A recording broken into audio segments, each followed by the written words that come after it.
So, hello everyone. Welcome to the Pandemic Baseball Book Club's Gala Extravaganza of Baseball Research Goodness. That's not an official name, but it kind of should be. The official name is Saber 50 at 50, which is a book that just came out from University of Nebraska Press commemorating 50 years of Saber. That's right, everybody's favorite baseball research organization was born in 1970, same year as me. That means we both recently celebrated pandemic birthdays. I am Jason Turbow, author of The Baseball Codes, Dynastic, Bombastic, Fantastic, and They Bled Blue, and it is my great pleasure to be part of this truly heavyweight panel consisting of the editors of 50 at 50. This book comprises 50 essays, not necessarily from each year of Saber's existence, but for each year of Saber's existence, which show the breadth and remarkable depth of all the work that has gone on in this organization for half a century. Sabre is now more than 6,000 members strong. It boasts more than 24 groups devoted to various areas of the game, from the dead ball era to statistical analysis, and features dozens of regional chapters. As pertains to this book, Sabre also publishes, like, a lot. Its baseball research journal includes articles on history, biography, statistics. The National Pastime Review focuses on baseball in the city or region where that year's national convention is being held. Latest issue covers Baltimore. The Sabre Digital Library publishes 8 to 10 ebooks every year, latest being The Pride of Smoketown, about the 1935 Pittsburgh Crawfords. The Sabre Bio Project has put out some 5,300 detailed biographies of players and others instrumental to the game. My point in detailing all of that is to point out it's a lot of material from which to cull for this book. And what the editors of 50 at 50 came up with after said culling is remarkable. There are esoteric topics in here, like the painstaking process of precisely identifying the location and participants in a blurry action photo taken in 1912. It's in here. It's great. There are long hidden details behind Jackie Robinson's signing by the Brooklyn Dodgers. Also in here, also great. There is the surprising depth of first-generation statistical analysis back from the early 70s that holds up remarkably well. The content in here is extraordinary, as are the people charged with compiling it, who are with us now. And I have waited long enough to introduce them. So let's start with the man who had the idea for the book in the first place. He's Major League Baseball's official historian, a position that I would kill for, by the way, as well as the author of Total Baseball, the official encyclopedia of Major League Baseball, of which I own at least 3 copies of varying vintages, as well as Baseball in the Garden of Eden, the secret history of the early game. He also wins the award for Best Pandemic Hair on a Saber editor, John Thorn. One of John's fellow editors is an associate professor of history at Kent State University, who has written extensively about the Negro Leagues and women in baseball, with 4 books to her name on those topics, and is the founding editor of the journal Blackball. He is also the current vice president of Saber's board of directors and has chaired Saber's Women in Baseball Committee since 1995, Leslie Heaphy. Mark Armour is Saber's board president and the founder of the aforementioned Saber Baseball Biography Project. Speaking personally, the Bio Project has been such a boon for my own research purposes that, like the internet, I seriously wonder how anybody ever got along without it. Mark also co-founded Saber's Baseball Cards Committee. His book, Joe Cronin, A Life in Baseball, was a finalist for the Seymour Medal in 2011. And finally, we have 50 at 50's primary editor, Bill Nowlin, has written, edited, or co-edited some 75 books and more than 750 articles, a shocking number of which are about the Red Sox. Actually, if you know Bill, it's not so shocking. We actually had to consider the Red Sox schedule when planning this event tonight, and Bill was kind enough to relent and yield some time with his beloved, if kind of terrible this year, team on our behalf. He is also a member of Saber's board of directors, as well as founder of non-baseball related Rounders Records, which is probably the closest association Robert Plant, one of his artists, has with baseball. All 4 editors, it should be pointed out, have won the Bob Davids Award Saber's highest honor. Everybody, welcome. Thank you. Thank you. To those in attendance, thank you so much for coming out. You'll find yourself muted, but we will save time for questions at the end of the program. We are lucky enough to have Jacob Pomeranke, who is Saber's Director of Content, and as it happens, a co-editor for 50 at 50, serving as Zoom producer for us tonight. So simply type your questions into the chat box, and Jacob will select a few to present toward the end of the program. He will also share a link to buy Saber 50 at 50 from the Pandemic Baseball Book Club website, where you can also find a host of other great books from other member authors, including 2 from contributors to this hunk of goodness right here, D.B. Firstman and Rob Fitz. Okay, that is enough of an introduction. I think it's time to talk about the book. John, let's start with you. The book was your idea, so how did it come to you? Why did it seem important? And how did you go about pitching it to people who mattered? I think it must have come to me after a couple of beers at a Saber board meeting that I was invited to attend. And it struck everybody more or less instantly as a really good idea, a really good showcase for Saber, and a really good tie-in to our projected 50th convention in Baltimore, which of course went virtual, and we'll try to repeat it next year. The challenge in gathering from 15,000 stories, the 50 that finally appear in this very fat book was enormous. And the only way that we could see to do it, and we all agreed upon this at the outset, was for each of the 4 of us to take a chronological period in Saber's publication history and scour that and then present your findings. I think we wound up with more than 200 stories that we had to winnow down to 50. Certainly I had 40 to 50 of my own. And, you know, as a writer, you know, Jason, that the instruction is murder your darlings. So there's some very good stuff on the cutting room floor. Of course there is. I mean, well, and let's jump right into that. I'll open this question to anyone who wants to answer it. What were the criteria for selecting your stories? We divided it up by decades to start with. We wanted to make our own cut at it, and then we went and to the various research committees of Saber. We asked each committee to suggest items that they felt should be represented in a book, and then we opened it up to the entire membership, so any member that wanted to, and we got quite a few individual nominations that we added to our growing list of, as John said, a couple hundred items to look through. So that was part of how we began. It seems kind of overwhelming. Like you put out a call one day and the next day you've got dozens or hundreds of submissions. Like it's not an easy process to go digging through all this stuff. Leslie, did you find any particular challenges with the volume of material you had to dig through? The volume initially, I actually thought we would start with more, but because of the way we divided things up, it actually became a fairly somewhat manageable amount in terms, and we relied upon one another's expertise and one another's knowledge in terms of being able to think about which pieces really represented. And so in that respect, I found it very enjoyable actually, because to read things that I had not read before, to go back and read things that I hadn't read in a long time. So in many ways, it was a very enjoyable experience and a re-entry into some of the baseball stats and history that either I hadn't read before or hadn't read in a long time. The phrase "somewhat manageable" seems to me to be quite loaded. So what were the divisions? What eras did each of you have?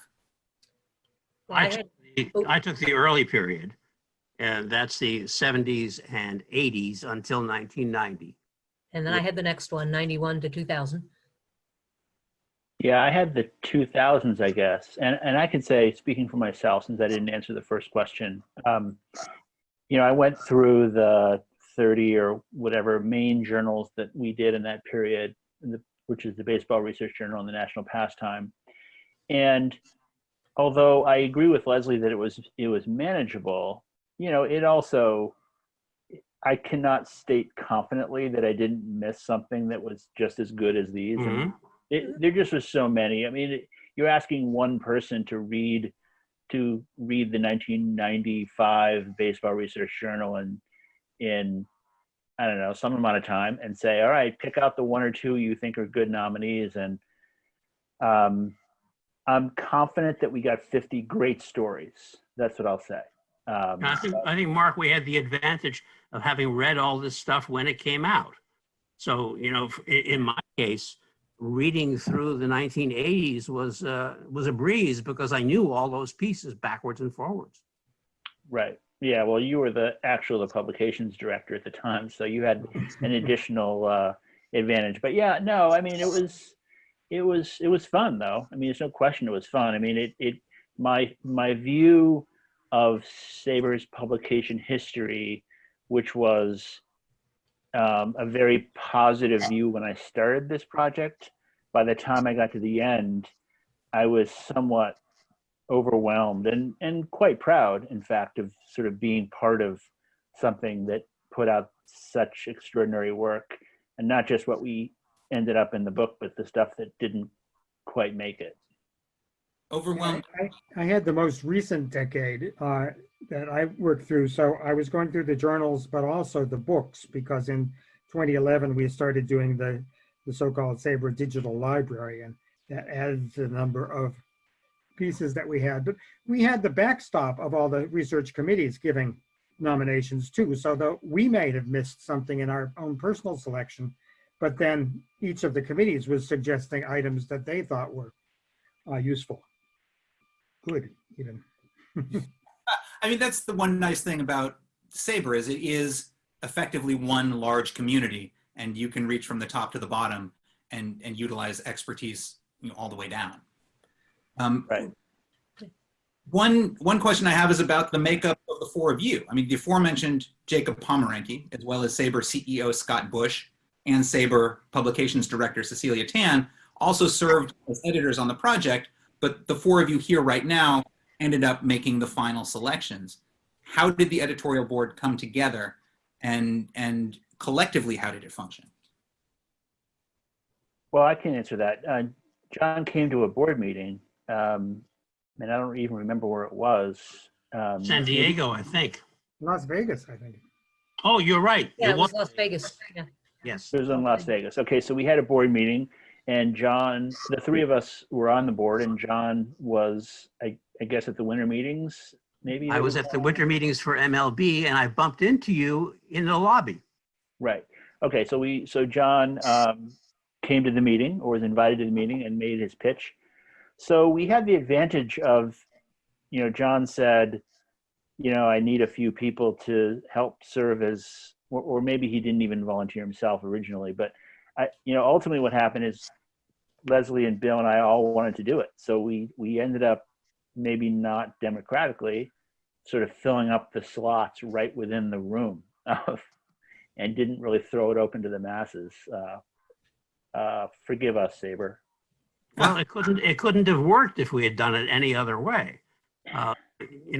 Limiting the number on the editorial board and limiting the number of conversations was critical to getting this thing done in a reasonable amount of time without endless dithering. It was done very quickly.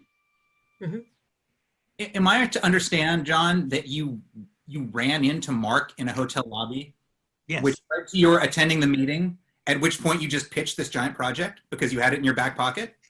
I didn't have it in my back pocket. I believe the inspiration came at the table. I don't even know why I attended the meeting, except I was in Vegas, they were in Vegas, and what goes on in Vegas stays in Vegas. Now, Sabre members should understand that we were there because the baseball winter meetings was happening, not that we wanted to go to Las Vegas. We were at the Bellagio bar. Yeah. No, I think John's right. I think, and I will say, as an aside, having attended many Sabre conventions, like all the other people on this call, and there's a lot of fun that happens in in the bars, but a lot of projects have started in those bars as well. Mhm. So it's not as frivolous as it sounds. I mean, the Saber, many of Saber's best works have probably happened over a pint among collegial friends that started off talking about something else.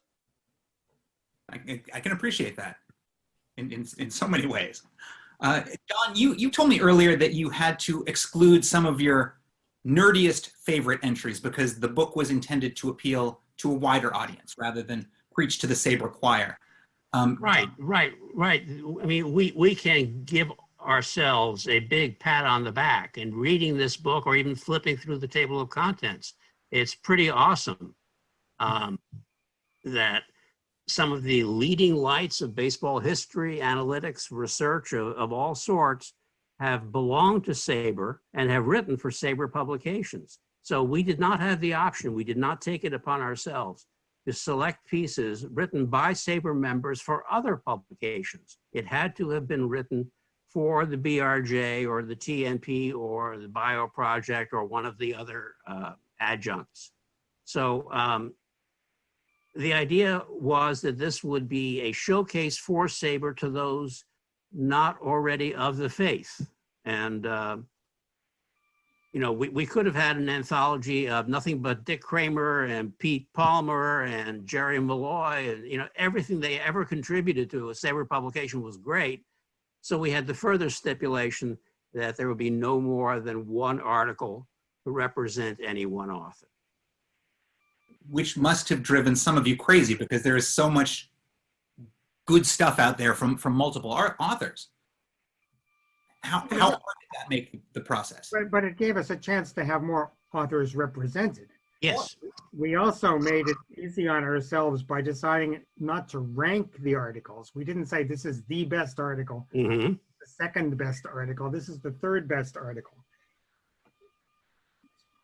Well, technology is God's way of telling a story.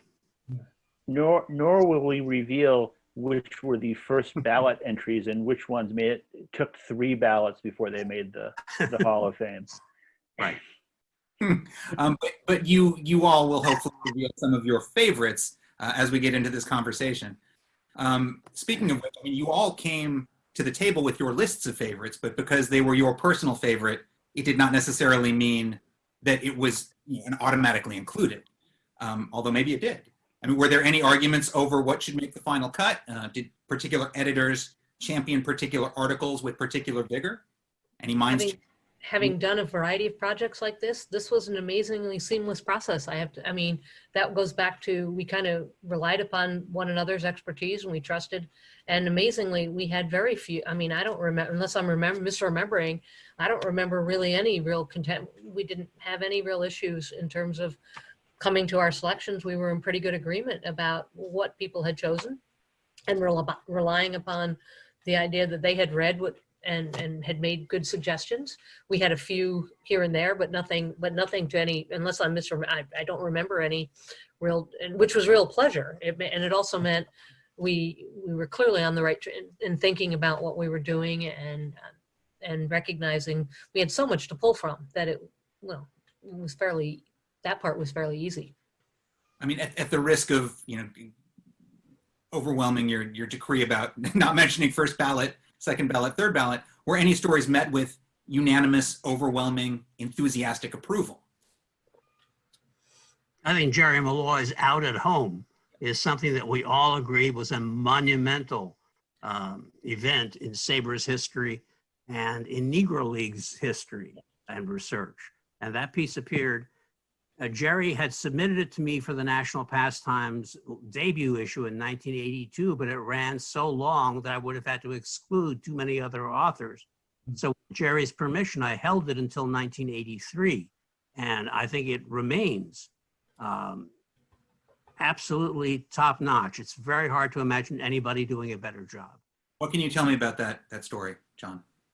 Out at Home is the experience by which Blacks entered the highest ranks of professional baseball and were excluded from it, how they were excluded, the racial incidents, the role of Cap Anson, which everybody makes too much of, in my estimation, and in Jerry's as well.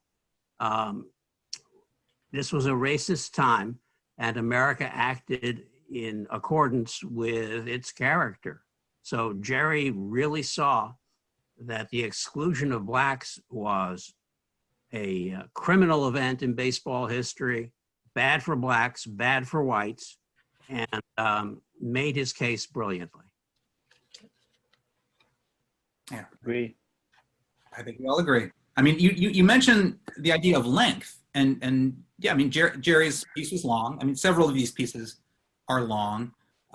It might have been easy to miss as each of you burrowed into your own historical tunnels, but this final product is more than 600 pages. I mean, it is a hefty book. I know, for example, that an article written by Duke Goldman about the history of the Negro League's winter meetings was seriously considered, but would have taken up close to 100 pages on its own. So let me ask you, Bill. Was there any thought to truncating anything, or was the goal to keep the stories and essays in the same form in which they originally appeared? The goal was very much to keep them in the same form that they originally appeared. We had a number of authors, when we did tell them your piece was selected for this this book, and we'd like to talk to you about it. We had a number of authors that wanted to update it or change their piece one way or another, and we resisted that. We told them no, we wanted it to run exactly as it had, unless there was a need to. So there are, in fact, a couple of pieces where there's an addendum or something that's been deemed to be incorrect was corrected.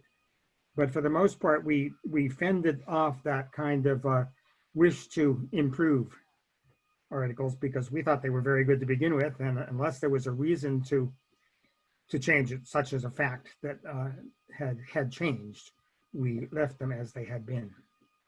Like, do you have an example of facts changing? Well, one of the articles was just about facts changing, which was Herb Kravenhoff's article on Lou Gehrig's RBI totals. That was the point of his article, was to go back and look at the runs batted in total that was ascribed to Lou Gehrig throughout his career. And Herm has made a science of this. It's a real discipline, really impressive detective work that he has done. He went back, losing the day-by-days from the Hall of Fame, but using Retro Sheet's play-by-play work. And he went back and re-looked at every single run that scored in a game where Gehrig played, and tried to decide whether it in fact was a run batted in for Gehrig or not. And he found, over the course of time, he found 10 ones that had been mischaracterized one way or another.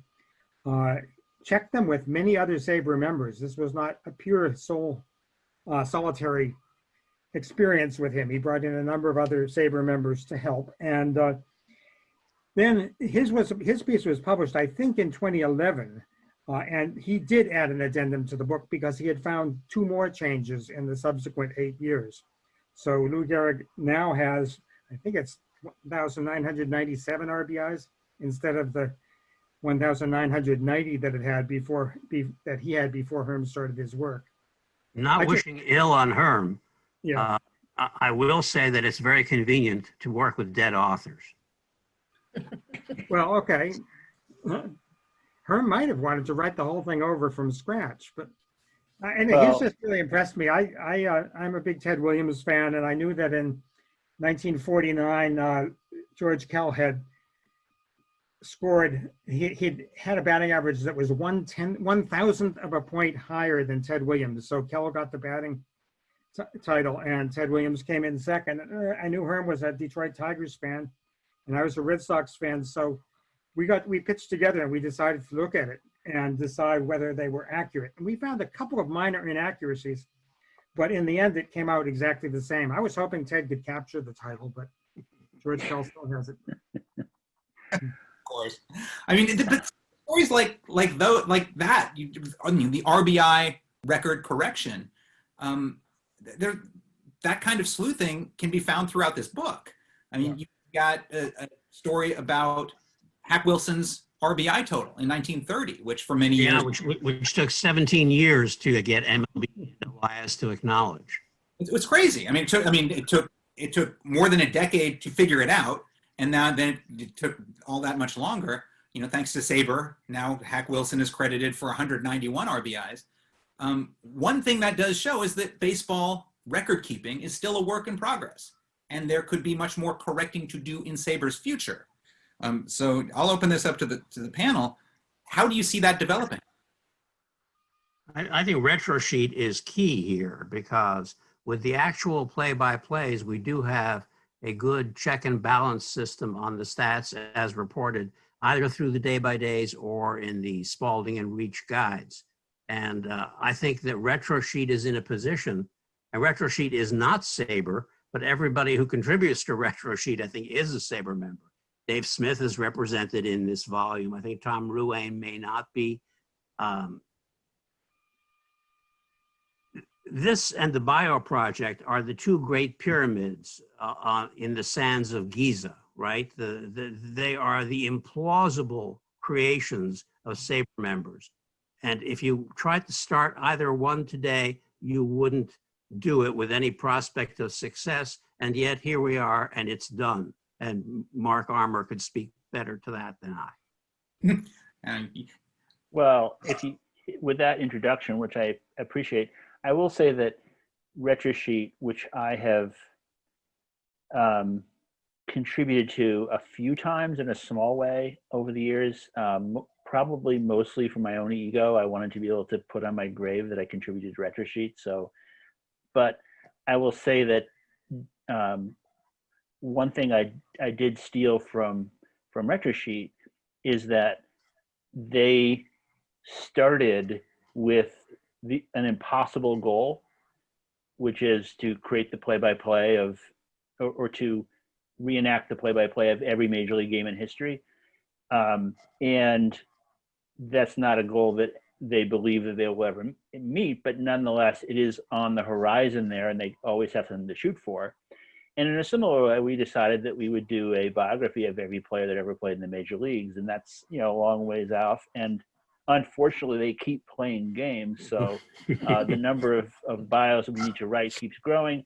But I think that the lesson I learned from the Bio Project, which the RetroSheet had taught first, is that the impossibility of the goal is what really excited a lot of people. Because make no small plan. Right. The idea of RetroSheet is do one game, and you have pushed that ball down the road. And the idea of the Bio Project is you don't have to write 10,000 biographies. You just have to write one. And then the next guy will write another one, and we'll keep going. And I don't think that this is the last such project, but here we sit. Yeah, and I will say that ethos, I think, is a boon to the quality of the biographies you've produced, because you could easily say, let's slap something out there. It's kind of a cursory look at as many players as we can, but that's not what you've done. I mean, the bios you publish are incredibly well sourced and very in depth. Like I say, it's indispensable for me as a researcher. For those who aren't familiar with them, I'm sure everyone here is. They're all linked through baseball reference pages, and it's a wonderful utility. And if we had permitted the Baseball Bio Project to enter in as an equal partner with BRJ and TNP in the compilation of this book, they would have eaten a great deal more of it. So we decided, let's just have one representative biography. And at some point in the future, maybe someone will wish to create an anthology of the 50 greatest Saber bios. That seems to me a worthwhile endeavor. Absolutely. Absolutely. I mean, it doesn't seem like a reach to envision that a 600-page book like this could be dominated by Saber bios, let alone nothing but. So as I understand it, the process was that you collectively asked the current Bio Project leaders to select a single entry to stand in for all of them. What was that process like? So that process ended up being quite simple. So, I had been the leader of the project and have not been for some time. But the two people who took it over from me I essentially said, okay, this is what we've decided, and you need to decide, you two. This is Rory Costello and Gregory Wolf. And within a week or so, they came back with the answer, and they behaved as if they both agreed, like that this was the one, which is, to me, an extraordinary compliment. I mean, you can imagine if you have two people that believe that you wrote the best biography of the 5300, and that is Warren Corbett. He did a bio. He's done many bios for the project and has been one of the major contributors to the project, not just on the writing side from the very beginning. And his biography of Bill McKechnie, the old manager, is the one that they anointed, and it's wonderful. It is great. I mean, if you want to know what the bio project strives to be, start with that entry, which is near the end of this book. If I could speak to one piece briefly, and that's the very first piece in the book, which to me is emblematic of how everyone in Sabre stands on someone else's shoulders. The first entry is a story by Fred Lieb from the 1973 Baseball Research Journal, in which he recollects his old friend, his departed friend, Ernie Lanigan. Now, Lieb, who was a Sabre member in '73, had commenced his career writing for Baseball Magazine in 1909. Ernie Lanigan had commenced his career, I believe, in 1898, working for Spink and the Sporting News. So for us who are on this call today to think that we stand on the shoulders not only of those who have been in the 50 years of Sabre, but also the 70 years prior to that, that's pretty cool. Yeah, absolutely. And Ernie Lanigan, of course, helped in the founding of the Baseball Writers Association of America back in 1808. I think he was instrumental to adding the RBI column to baseball box scores. And as pertains to you, he was the historian for the Hall of Fame starting in the 1940s. And he kept track of caught stealing data, which nobody else was doing. And I suppose all that is maybe why he's referred to in the story as the patron saint of Sabre. Correct. Right. And I was going to ask you about that story anyway. Is there a detail about the story in particular, John, that appeals to you, be it the writing or the research or the character? It is not the detail, but rather the fact of its existence. That Fred Lieb, the superannuated Fred Lieb, who was not writing very much baseball any longer, would immediately see the appeal of a Society for American Baseball Research, become one of its earliest members, though not an original 16. And of the pieces he wrote for Sabre Publications, that he chose to reflect back to his days as a copy boy, really establishes a continuum for me that I prize and that I think is valuable for all Sabre members to reflect upon. Agreed. Agreed. So one more kind of overarching question, and then we can dig into some specific stories. It occurs that early on, Sabre publications were geared more toward history than statistical analysis. And then Bill James came around and sabermetrics were developed. More recently, the pendulum seems to be swinging back toward history and historical endeavors, because cutting edge stats have become a big money affair. And the people who do that kind of work are doing it on the payrolls of big league teams instead of for Sabre. So I'll ask you, Mark, in what ways do you think this collection helps illustrate the various ways that Sabre has evolved? Yeah, I think you kind of hit it.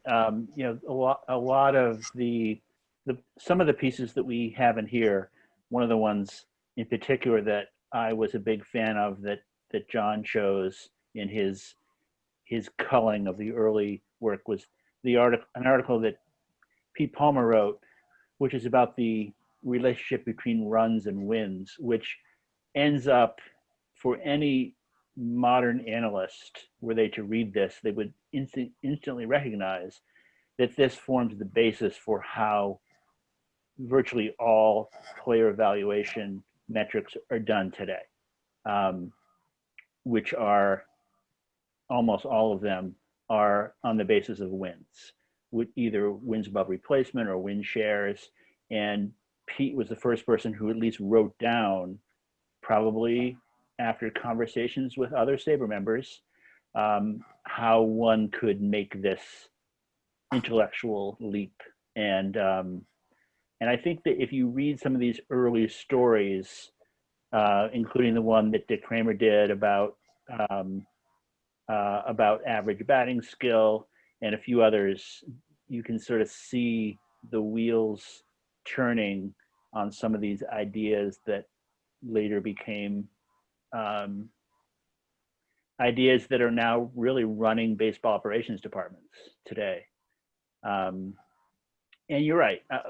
I think Sabre analytics is no longer, necessarily at the cutting edge. I think a lot of these people that are doing this work are Sabre members, but they're not really necessarily writing it for us, because we are still an amateur operation, and these people, to their credit, have found ways to make a living doing it. But I'm no less proud of the fact that Sabre really invented this field. Yeah, a foundational piece that I'll just throw a bouquet to David Shoebottom, who did a piece on relative batting average. And it seems very primitive today. And that was to compare the batting average of an individual to the batting average of his league. This insight is the essence of normalization, which, as in the relationship between runs and wins and their component parts, is at the essence of sabermetrics. Yeah, and I think that story you're referring to came out in the early 70s, or at least mid 70s. Correct. Yeah, 74, 75, yep. And this has been going on a long time. When Mark mentioned something about Sabre being an amateur organization, that picked up on a thought I had just had from something John had said a moment ago. Sabre is really productive. There's a lot of stuff coming out. The games project hasn't been mentioned yet, but there are over 2,000 individual games that Sabre members have written up. A game that interested them for one reason or another. Maybe it was a game in which a player hit for a cycle. Maybe it was a game that clinched a pennant. It could just be the one and only game that one player played in, and for some reason somebody was fascinated about it. I believe we have a couple of students from California State University, East Bay, taking part in this Zoom session now. One of the things I love about Sabre is that there's room for people to come and write a first article. We try to welcome people, new writers, to come in. Not everybody can make this book, but everybody can contribute to the Games Project, for instance, or to maybe take on a bio. And you'll find people ready and willing to try to help you out if you're interested. Absolutely. While you mention it, let's give a shout out to Professor Benjamin Klein, who invited his students and offered them extra credit for participating and writing something up after the fact. Maybe we can put some of that up at the Pandemic Baseball Book Club website. Speaking of which, I mean, today we posted at pbbclub.com a question of the week for our member authors, including Bill Nowlin. What was the first professional baseball game you ever attended? And Bill, in your answer, you linked to a game you wrote up for the Games Project. Brought your son. It wasn't that I have no idea. My father was not a historian, so I have no idea what my first game was. He did sell hot dogs at Fenway Park in 1937 and 1938, but what game he first took me to, I have no idea. However, when my son was 6 weeks old, I took him to his first game, and that one I wrote up for Games Project. It was a nothing game, but he will always know the game he first went to if he cares. This was the first diaper ever changed on that particular change. As it happens, I went to change the diaper at the first aid station under Section 8, and they told me the changing station had just been installed that day. So I said, "You mean he's the first person who had his diaper changed here?" And they said, "Yes." And I went back about 5 years ago. I was going to make up a little metal plaque with his name on it and embarrass him, but they had changed the room over by that time, so it wasn't there anymore. I'm sure he's very happy that. Yes. I sense an essay for volume 2 of 50 at 50, maybe 100 at 100. Mark, you told me that you're inclined toward the articles that involve sleuthing. We talked about missing RBIs for Hack Wilson and Lou Gehrig. We have mysteries solved, like the one about Louis Bull Durham, whose career consisted of 9 games spread across 4 seasons in the early 1900s, for whom the records seemed a bit off and for whom tracking down actual facts about him, including that his name wasn't actually Durham, which kind of made things tricky when it came to finding old records. It was a 13-year undertaking, pre-internet, for writer Bill Saber, who happens to be one of Saber's founders. Mark, what about that story and this genre in particular appeals to you? You know, it's funny. I consider myself to be a fairly, I have a pretty broad interest within Saber. I've worked on a lot of different things and written a lot of, tried not to pigeonhole myself. And this is the area that I'm maybe the most fascinated in, even though I've never really actually done any of it. I think that in many ways, Saber was founded at a time in the early 1970s when, record books were really just starting to become things that you could buy. They were commonly available to the average person. And a lot of the people that started Saber were interested in things that we consider to be sort of basic today, which is like, who were these players actually? What were all their names? Where were they born? Where did they die if they're dead? And then the next step being, what were the statistical records for every player every year, and how can we get those to add up? So some of the more interesting stories, we have a biographical research committee, which is not the Bio Project, a different committee, one of Saber's earliest, maybe founded on the first day. In fact, it probably was. And they have tried to answer the questions about all these players, and they're not done.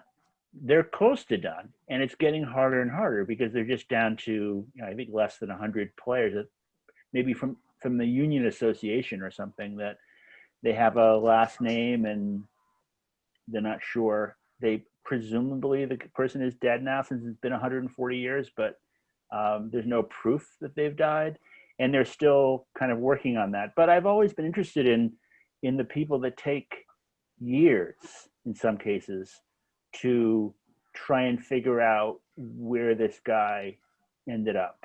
And I remember when I started on the Bio Project that Peter Morris, who's one of the great baseball researchers really of all time, and he's done a lot of this stuff, he used to write a lot of biographies for the Bio Project, and a lot of them were sort of works in progress. They were obscure people that he hadn't really figured out everything, but he wrote a story about what he knew. Mark, I'm just going to interrupt you for a second to say that Peter Morris posted a new major leaguer at our game this morning. Okay, breaking news. Well, Peter's just a legend, and I remember I got some notice from somebody. I felt so proud because I got a notice as the person who reads mail that people send in for the Bio Project. This was maybe 15 years ago.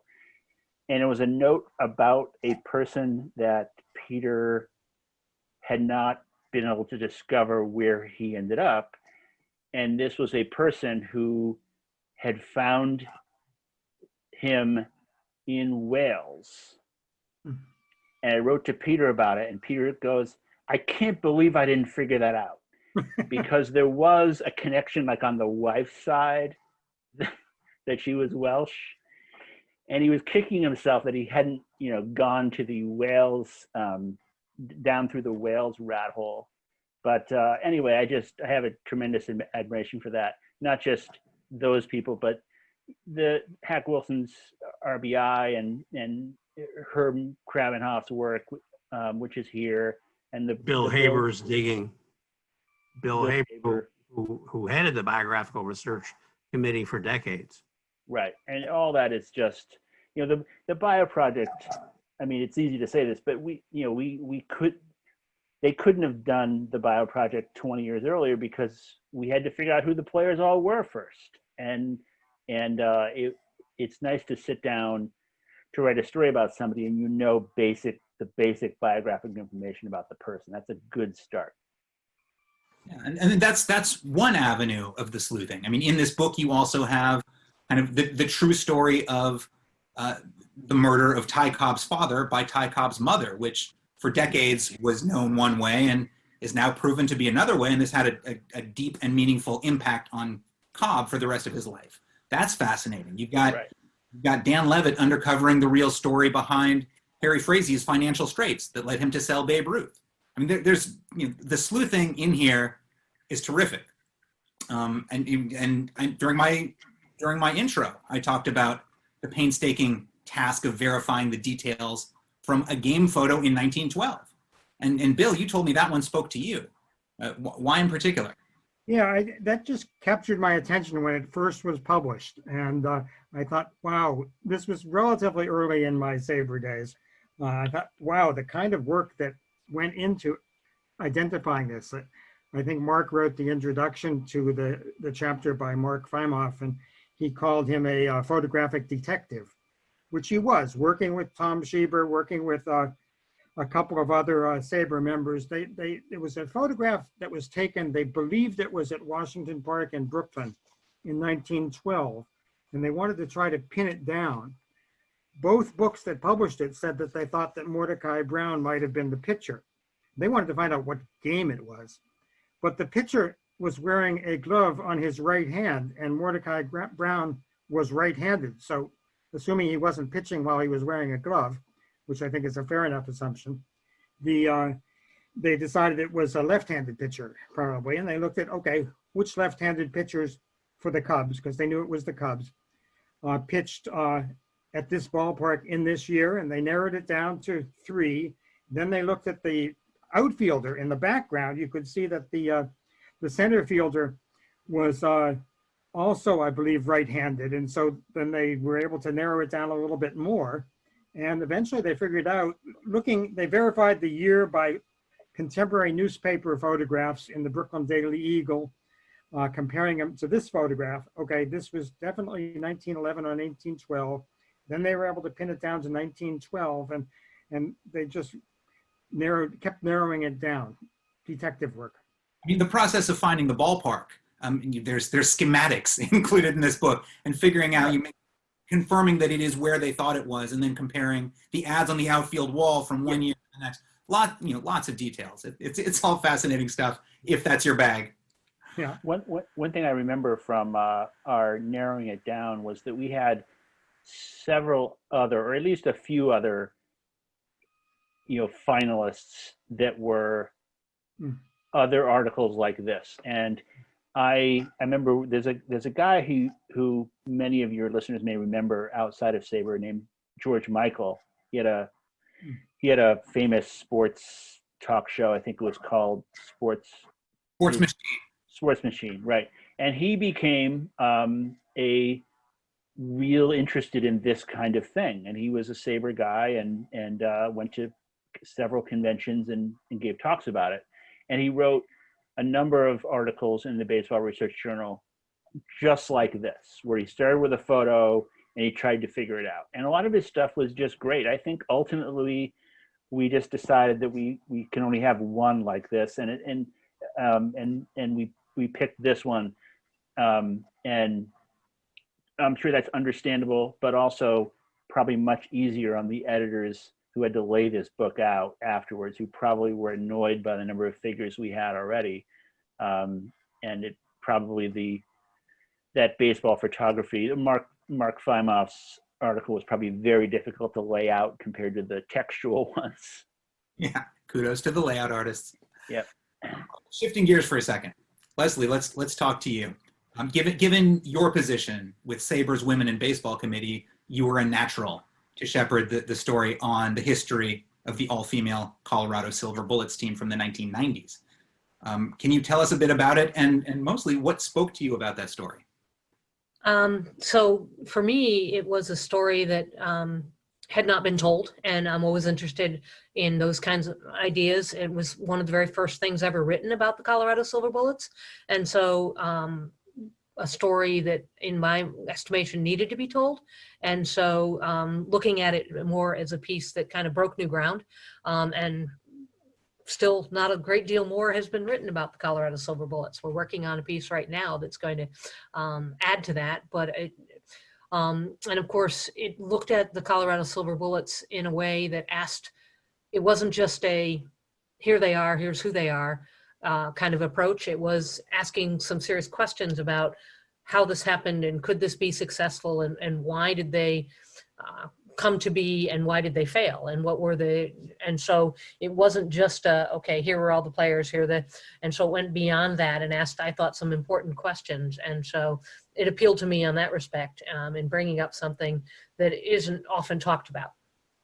Yeah. I'm interested, like, as Mark was saying, I'm often most interested in the baseball history that sort of is outside the major leagues. And so those kinds of stories, I think, are just as important to fill our understanding of the history of the game and American history in general. Sure. And I think as pertained to that team in particular, it took a notion of why they were not so successful on the field and gave really in-depth explanations beyond women versus men. I mean, they played men's teams, minor league Right. men's.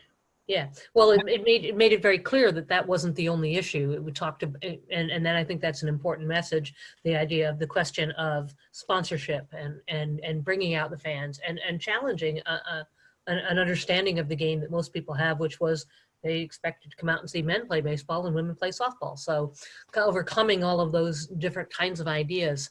And of course, the author and that particular was a sociologist by background. So it makes sense that she would take that kind of an approach to what she wrote.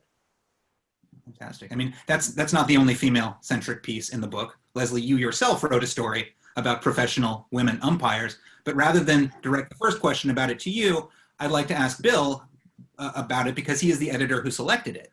So, Bill, why did that piece speak to you? Well, one of the things I said we did is we did look not just at the journals, but some of the books that had been published. That piece came in a book that we put out in 2017 called the Saber Book of Umpires and Umpiring. And I co-edited that with Larry Gerlach. One of the things that we wanted to do was to look at umpires from different backgrounds. For instance, Korean umpires, Japanese umpires. We had an article in there about Janet Moreno, who's a umpire from Cuba, a woman. And I knew Perry Barber, who's a very active Sabre member and who has also been a professional umpire for many, many years. And I knew Leslie knew a lot about this subject. So she was a natural to write it. I think you identified, Leslie, I think 7 women that have been professional umpires but none of them At that time, there's been 2 more since, but yes, up to that point. I mean, Larry Young at Major League Baseball has been a champion of the idea of women making it. He told you, I think, for the article, but he's told me separately too that they really want a woman to make it someday. It's a tough slog to become an umpire. You've got to put in 8 or 9 years, and if you've got recognizable prejudice standing in your way, that just makes it all the harder. Leslie, what led you to write this story? Well, I've always had been collecting the information, and quite frankly, it was Bill and Larry asking me to and saying, here's an opportunity to tell this story that I was just simply collecting for an opportunity at some point to make people aware, I guess, would be, that cliche that if you don't see yourself in it, you never believe that you can do it kind of a notion. John said earlier when we're looking at the writing that to realize that you stand on the shoulders of other people, and so to realize that there were others that came before, I think is important, and making sure that people realize that and understand that there have been and some of the struggles that they had tried to overcome unsuccessfully for the most part in terms of particularly early on, that might help in terms of thinking about what Bill was saying in moving that bar forward. Makes sense. So Leslie, while you're here, the other story I wanted to talk to you about was Larry Lester's examination of the greatest pitching duel in Negro League history. This blew me away. It was between Smokey Joe Williams of the Homestead Grays And Chet Brewer. Yep. To me, it's just one of those really interesting stories, just in and of itself, without even looking at the end result, right? Putting forward the night game idea in the game, and then to put Smokey Joe Williams, who's a little more well-known, up against Chet Brewer, who isn't necessarily as well-known to a lot of people, and then a little bit of the story of Chet Brewer's own background. Fact that when he was a kid, he got his 3 toes cut off and is still able to go on. I mean, that's not, and then to realize in that game, in the description of that game, 12-inning game, 1-0, 46 batters struck out by the 2 pitchers, 19 on one side and 27 on the other. I mean, when you're talking baseball drama and things, it doesn't get any better than that. Yeah, and Smokey Joe Williams struck out 27 guys at age 44. Yep. It's not overlooked that. All right. And speaking personally, looking at the losing pitcher was almost even more impressive because he pitched 11 shutout innings against a lineup containing Oscar Charleston, Judy Johnson, and Josh Gibson.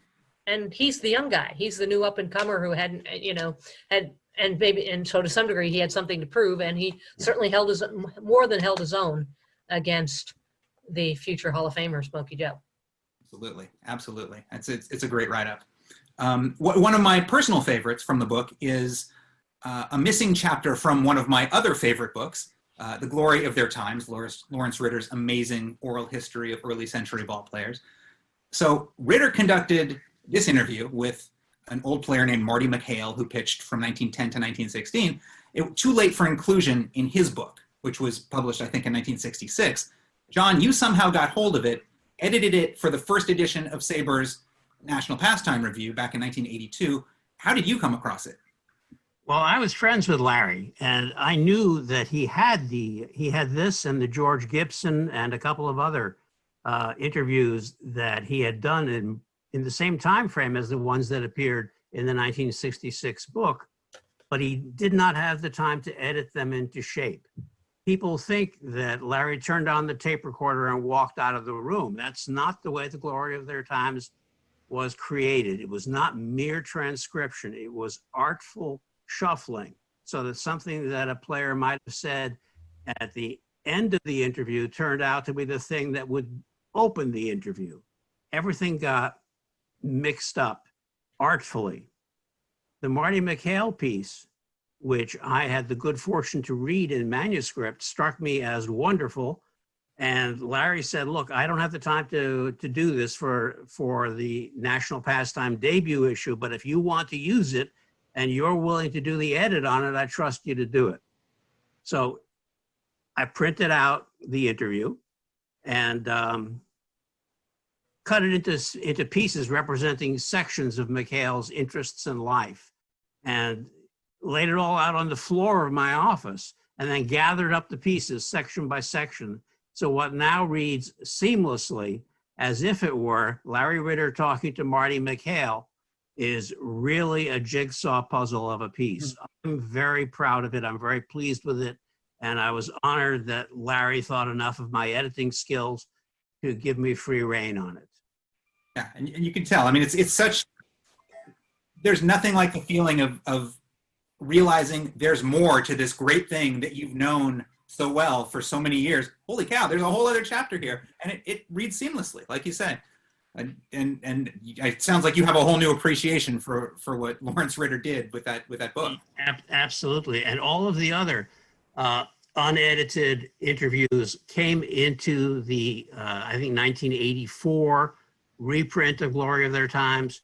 But because Larry had not been the one to do McHale, he didn't want to put it in the book. So the only place the McHale interview ever appeared was in the Saber publication, The National Pastime in 1982, and now in Saber 50 at 50.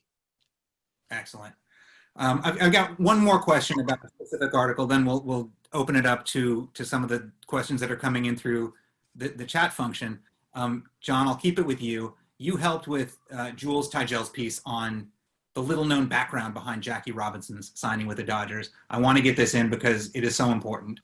It started with some never published pictures of a Yeah, I found the pictures, the Maurice Terrell contact sheets, the strips, 35 millimeter strips that were in a box that had been in Cooperstown since Look magazine donated it to Cooperstown in 1954. The box had never been opened.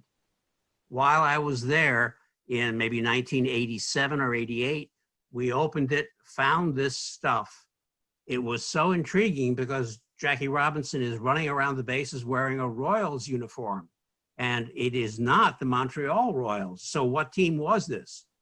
Harkening back to the greatest pitching duel in the Negro Leagues that we just mentioned, this was Chet Brewer's Kansas City Royals, a California barnstorming team.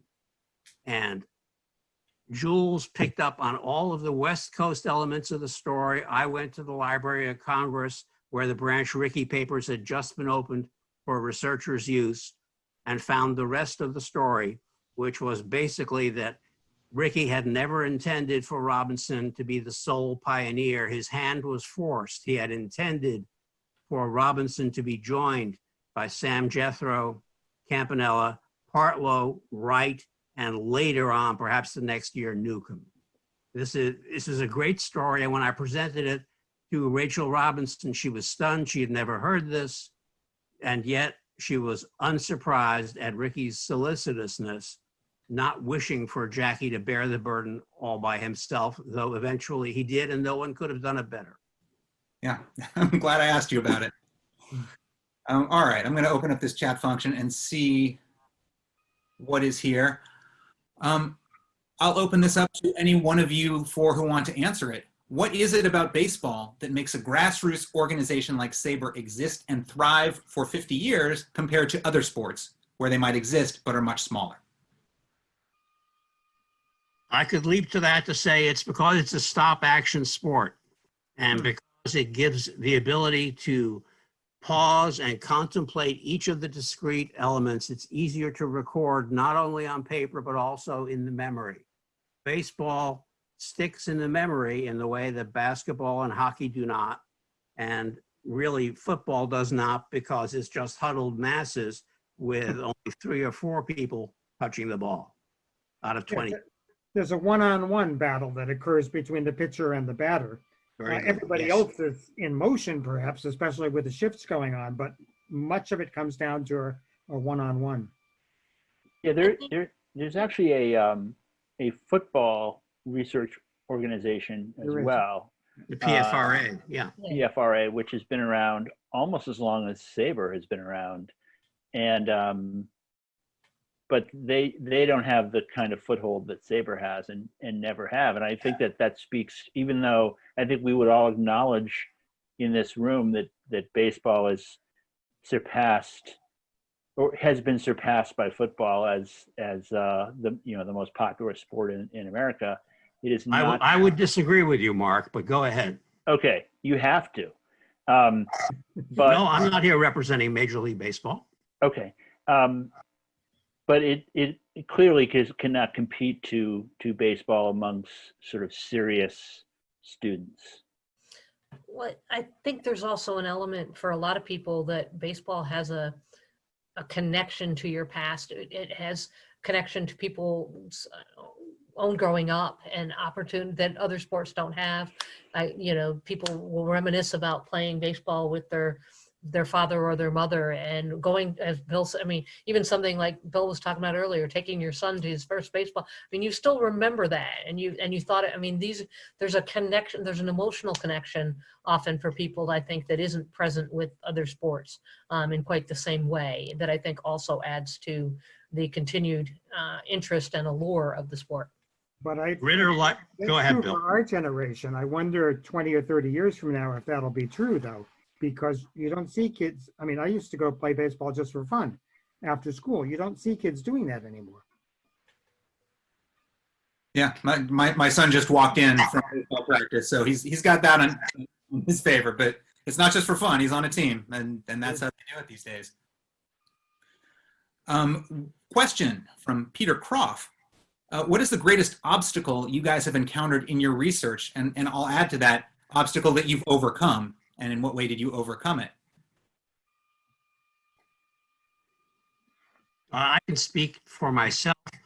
The greatest obstacle was a 20-plus year search for who Louis F. Wadsworth was, what became of him, what was his role in the origin of baseball. This was not, this did not result in a Saber article, but rather was a central part of Baseball in the Garden of Eden, which I published in 2011. Anybody We else? come up with an obstacle every single day. And it's not a big obstacle. There's always something. But one of the things I've appreciated about Saber is being able to use the Saber directory and reach out to people in Albany. Mm-hmm. When I find a 1942 Kansas City Monarchs game that was supposedly played in Albany, and I can't find it anywhere, I reach out to people in that area, and people try to track it down, and much of the time it works. Excellent. All right, guys, we're running it over an hour now, so I will close it with this question from somebody in the audience. I'm sorry I don't have your name associated with it. What is the main takeaway you would like readers to take from this Saber 50 at 50 book? I will leap into the breach here and say that for me, the main takeaway is that this is a collegial organization. This is an organization of friends. This is an organization that shares insights, shares memories, and as Bill just mentioned, everybody is willing to do work for somebody else. I'm doing favors for Saber members all the time. And I don't say this to puff myself up, but rather to say it goes both ways, that I could not have attained whatever level in baseball I have had it not been for my associations with Saber members. This is just a brilliant organization. Yeah, the thing I would say is, besides agreeing with everything John just said, is although this book is in some ways a look backwards, in it's Saber bragging in a way of all the wonderful things we've done. I would also add that I think the future is even brighter, and a lot of the reasons for that is that I think it's a lot broader organization than ever.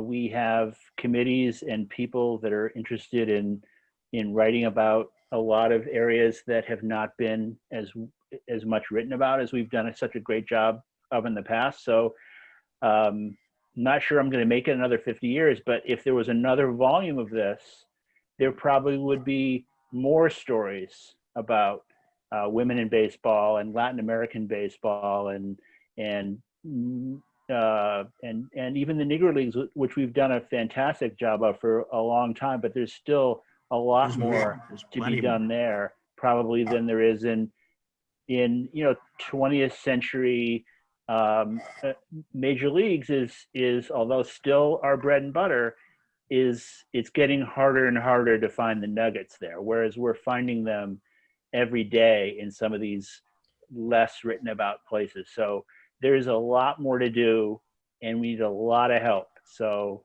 climb aboard.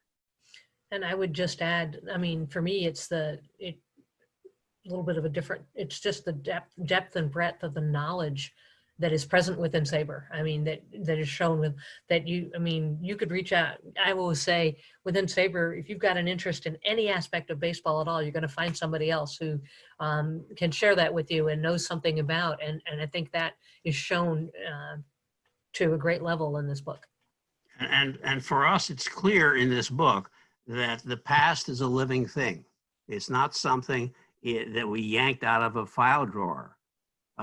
With a Saber member this morning from South Dakota, I was in a conversation about the 1903 Algona Brownies, a Negro League team, yeah. Right? Or an all-black team. Yeah. This is a special and delicious pleasure. And if your introduction to Saber is this book, if you read this book and you don't want to join Saber, then I'm mystified. And I will say, alluding to what Mark said earlier, it is all volunteer. This is a labor of love for people who pour their hearts and souls into baseball and sharing baseball with each other. And I think that's partly what makes it so endearing to me. Mark, you said you might not be here another 50 years, at which point it occurred to me that in 1971, when the Oakland A's won their 100th game, Charlie Finley went into the post-game clubhouse and gave a $100 bill to every player. The next day, when they won their 101st game, he returned and gave a $1 bill to every player. I'm saying you can't have 51 at 51 next year. Jason. Yes. One of the people listening is Mike DeViro, and he wrote in the chat, I just noticed this before, my 8-year-old wants to ask the panel if they think robot umpires will eventually make their way into Major League Baseball. Probably in one way or another. If robot umpires come into baseball, I want to write the bio for Bio Project for robot umpire. That is a great way to close this talk. Bill, you are on deck to write the robot bio. Guys, all of you, Mark, Leslie, John, and Bill, thank you for taking the time and sharing your insight and knowledge. Thank you for your hard work here. Jacob, thank you for running the technical end and handling all the chat. And thank you. And thank you, Jason. Yeah. Thank you for asking us. Most of all, thank you to everyone who showed up for this. We will post the video and audio at the Pandemic Baseball Book Club website sometime next week. So feel free to check back if you ended up missing anything. Thanks, everybody, and we will see you next time.